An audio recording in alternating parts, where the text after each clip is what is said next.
এবার টিএসসিতে শিবিরের সাথে সংঘর্ষ জড়ালো ছাত্র ইউনিয়ন সহ বাম দলের নেতাকর্মীরা। আজ টিএসসিতে ছাত্র জনতার প্রদর্শনীর বদলে 1971 সালে মানবতা বিরোধী অপরাধে দণ্ডিত ও ফাঁসিপ্রাপ্ত আসামি যেমন নিজামী, সাইদি এবং সাকার মতো নেতাদের এই জুলাই বিপ্লবে প্রদর্শনী করা হয়, যাতে স্থান পাওয়ার কথা ছিল জুলাই বিপ্লবের সকল শহীদদের নাম। কিন্তু এর পরিবর্তে দণ্ডপ্রাপ্ত আসামিদের জামাত ইসলামী তাদের প্রদর্শনীতে রেখেছে। এর ফলে অন্য বাম দল তাদের ওপর ক্ষিপ্ত হয়।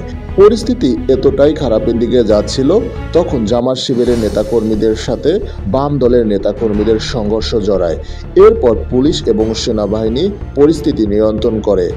এরপর পরিস্থিতি শান্ত করার জন্য ছাত্র শিবিরের প্রদর্শনী থেকে সাবেক জামাতের নেতাকর্মীদের সরিয়ে নেওয়া হয়।